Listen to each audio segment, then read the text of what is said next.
Hi there, welcome back to Becoming Authentic. And today is the 16th day of my 40-day water fast. And so, let's see, today that was a pretty awesome day, really, spiritually speaking. I got up and, of course, read or prayed and read the Bible for a little while, and then I made breakfast for my kids. And I think I said on yesterday's video that we were going to try to do like a family revival. And so we kind of started a little bit of that yesterday, but I told the girls that, we could I'd get them up and motivated in the morning, the first thing to do their own prayer and Bible reading. And I was kind of wondering how that was going to go. I didn't really want to direct their Bible reading because I wanted it to be something that they were led to do. But anyway, so I got up, I made breakfast, had it all ready, and then I woke them up. They're not late, or they're not early risers. They usually go to bed late, wake up a little bit late. So it's probably like, I don't know, 7:30, roughly, maybe 8 when I woke them up. And then they ate, and then I gave them their assignments to, spend some time in prayer and then pick just a book out of the Bible. They didn't have to get through all of it and just read it and write their comments on it, which they did. And anyway, but it was, and then while they were doing that, I actually went back and read the Bible and then took care of some business that I needed to deal with. And anyway, so then we just had just a regular day. It was a pretty good day. We talked a lot about um, building relationships with each other and mending relationships with each other, because that's like a big problem. If any of you have girls, I hope you don't have this exact experience, but man, they tattle constantly and they just, I don't know, it's just, I guess when girls become teenagers, it's just a little bit more of a struggle for them to live in the same environment. But my 9-year-old just acts like a teenager. Anyway, so then it's the Sabbath. Sabbath started at sundown, and so we're trying to really focus on honoring the Sabbath. And so we had dinner ready and everything, and then probably around 6:30, maybe 6:30, I served dinner, and then we just sat down and had our conversations about what their Bible study had resulted in. And they came up with some really good information. My 17-year-old, she chose to read Malachi. My 15-year-old decided that she was going to read uh, Philippians. And then my 9-year-old decided she was going to read Hosea. She she just loves the name Hosea, so she likes reading that. It's a pretty deep book for a 9-year-old, but she read it, and she got a little bit out of it, not a ton. But then we went back through and studied that, and it was kind of a nice. It was just a really nice time. And then we just talked about a lot of things and prayed over them. And then they said, "Hey, well, can we just pray over you too?" I'm like, "Yeah." And it was just, we probably spent 3.5, 4 hours just talking about, making spiritual decisions in our lives, and trying to be aware of what we allowed to go into our brain. And so, as an example, I mean, because the kids will, I don't micromanage what they watch or what they listen to, but I want them to make good choices. So I talked to them about how many years ago, when I was faced with what kind of music to allow into my head, I remember thinking, oh, well, Billy Joel's songs, love Billy Joel. His music just feels good. He's got a good sound, whatever. And I remember thinking, wow, Billy Joel's lyrics really, some of them really aren't so good, you know. And then so I I talked to the girls about how some music, it's a real catchy tune and they might want to move to it. It might make them feel good, but stop and listen to the lyrics. And so uh, listened to we listened to the song "Only the Good Die Young."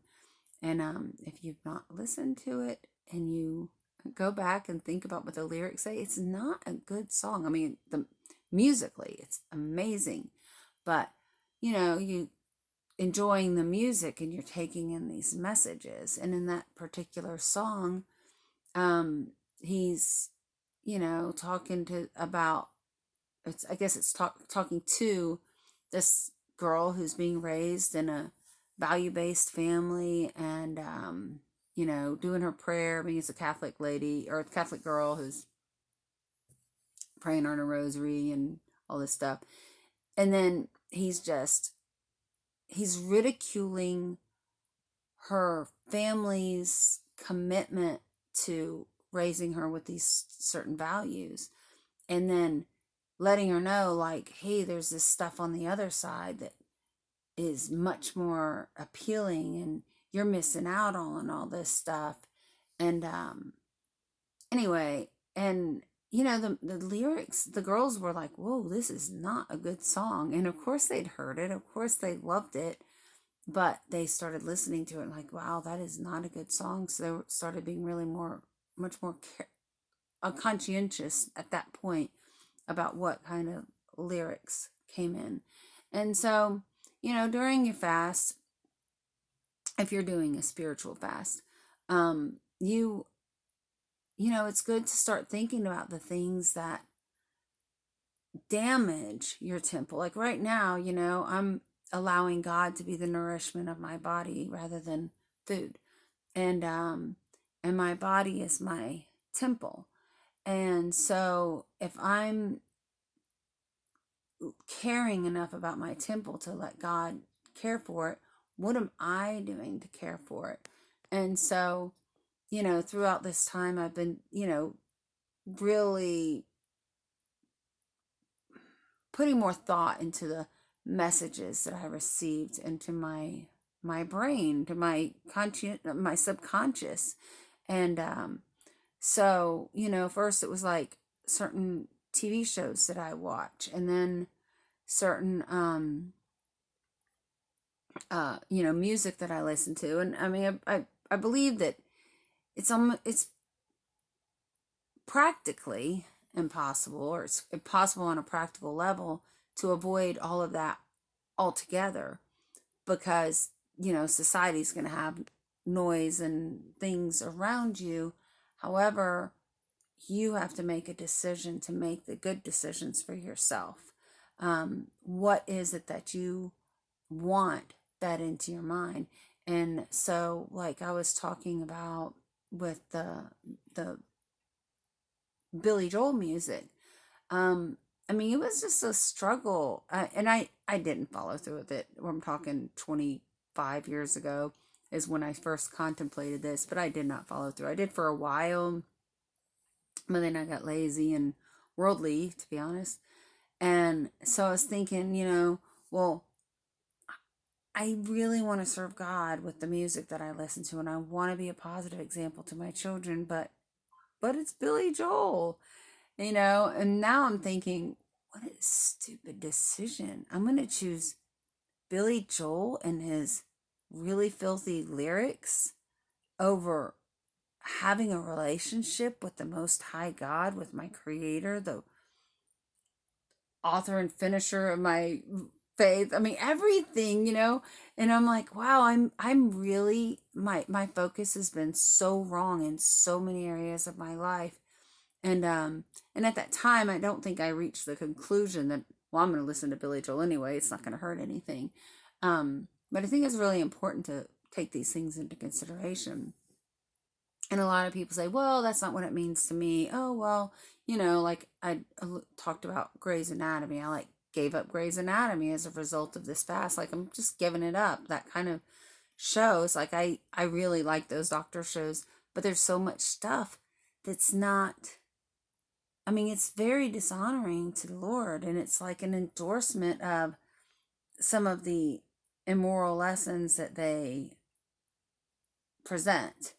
Um, so since then, I forgot what I was about to say, but since I gave it up, I don't miss it. And I'm thinking about other things. Like I have, we love going to the movies, and most AMC theaters, I guess all of them, I'm not sure. On Tuesday night, it's $5 movies. So like we were going to the movies like often on Tuesdays, but then at a certain point we'd cross that line and watch movies that, I mean, even PG-13 movies, some of them just aren't that great. And so now I'm like, okay, you know what? Before we go watch any more movies, I'm going to go check them out on, I think it's pluggedinonline.com, who does I hope they're still operating. I used to look at them all the time to make sure we weren't going to watch something gross, but I've gotten lazy. Or I've gotten, is it lazy or is it just, I don't know, lax? Or I kind of threw my hands up. I was like, with all these things like streaming media and stuff like that, it's hard to control what they watch. And I just kind of gave up on it. Choose your battles, and I chose the wrong one, honestly. But now I'm going to go and check it out and say, okay, well, is this something that I want in my subconscious? And, it used to be, it's like, oh, I don't want my kids to watch this. It's a little rough. But now I'm like, why would I want to watch it if my kids can't? Anyway, okay, so I guess that's all for now. This has kind of gone in a little bit long, and I'll just update you guys again tomorrow. And I hope you have a blessed day, and Shabbat Shalom for all of you Sabbath keepers. And be blessed. Bye.